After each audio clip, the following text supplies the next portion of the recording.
भाजपा अनुसूचित जाति मोर्चा की ओर से गया शहर के विधायक डॉक्टर प्रेम कुमार को नीतीश सरकार ने कैबिनेट मंत्री बनाए जाने पर अंग वस्त्र एवं पुष्प गुच्छ भेंट कर बधाई दिया। इस दौरान मोर्चा के प्रदेश मीडिया प्रभारी अशोक प्रसाद भारती ने प्रसन्नता व्यक्त करते हुए कहा कि प्रधानमंत्री नरेंद्र मोदी और मुख्यमंत्री नीतीश कुमार के कुशल मार्गदर्शन में बिहार की एनडीए सरकार प्रदेश के विकास को नया रफ्तार देगा। हमें इस बात का गर्व है कि एनडीए गठबंधन में गया जिले से दो मंत्री बनाए गए हैं, जिससे गया जिले का तेजी से विकास होगा। दोनों नेता हमेशा विकास और जनता के लिए संकल्पित होकर कार्य करने में विश्वास रखते हैं। बीते कई वर्षों तक जदयू और भाजपा की गठजोड़ ने प्रदेशवासियों के हित में मिलकर काम किया है। पुराना सहयोगी होने के नाते हमारे बीच बेहतर समन्वय है और यह समन्वय बिहार के विकास के लिए आने वाले दिनों में बेहद अहम साबित होंगे। अब नई सरकार में केंद्र और राज्य सरकार के सहयोग से बिहार ऊंचाइयों को छुएगा। पूर्ववर्ती महागठबंधन सरकार में बिहार में अपराध चरम सीमा पर थी, जो अब घटेगा। उन्होंने यह भी कहा कि आगामी लोकसभा चुनाव में एनडीए गठबंधन सभी 40 सीटों पर ऐतिहासिक जीत दर्ज करेगा।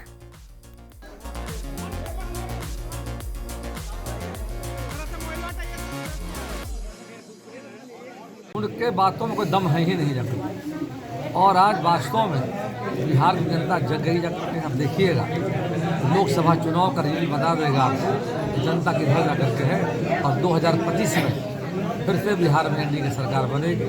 हम सब अभी 24 के लिए काम कर रहे हैं। पूरे देश में बेहतर माहौल बना है और माहौल इसलिए बना है माननीय मोदी जी का सेवा सुशासन गरीब कल्याण योजनाओं को धरातल पर लाने का जो काम उन्होंने किया है, समाज के सभी वर्गों के उत्थान का उन्होंने काम किया है। इससे पूरे देश में एक विकास की लहर है। भगवान राम का मंदिर जो 500 वर्षों से इंतजार कर रहे थे, भगवान राम का प्राण प्रतिष्ठा हुआ है, उससे भी और माहौल बदला है। और बिहार में जन नायक कर्पूरी ठाकुर जी भारत रत्न देकर के माननीय मोदी जी ने जो काम के बिहार के लोगों ने स्वागत किया है और सब गर्व महसूस कर रहे हैं। तो कहीं कोई नहीं है, एकदम क्लियर है, एकदम मतलब हम सब इलेक्शन में मैंने समझिए कि क्लीन स्वीप में जाएंगे जाकर, कहीं कोई दिखेगा नहीं जाकर के। अभी तो करंट चल रहा अंदर अंदर, आते आते अगले महीने से अंधड़ होगा, तूफान होगा, आंधी बदल जाएगी और पूरा देश एक बार राममय हो जाएगा और माननीय मोदी जी प्रचंड बहुमत सरकार बनाएंगे और देश में राम राज्य। उनका आरोप बेबुनियाद जाकर भारत में कानून का राज चल रहा है। सीबीआई ईडी कानून के तहत काम कर रही है और आरजेडी का इतिहास क्या रहा है?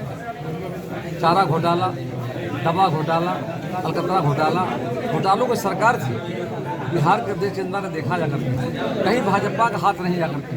जिसमें लालू जी जेल गए थे, केंद्र में हम नहीं थे, केंद्र में कांग्रेस पार्टी की सरकार हुआ करती थी, याद नहीं। डॉक्टर मनमोहन सिंह की सरकार थी, उस समय लालू जी पर सीबीआई पूछताछ हुआ था और जेल गए थे। कहीं भाजपा का हाथ नहीं है। सीबीआई ईडी नियम सम्मत विधि सम्मत कार्रवाई, ये सामान्य प्रक्रिया जा करके बहुमत हमारे साथ जा करके और बहुमत ज़्यादा विधायक हमारे साथ जा करके और हम विश्वास हासिल करेंगे।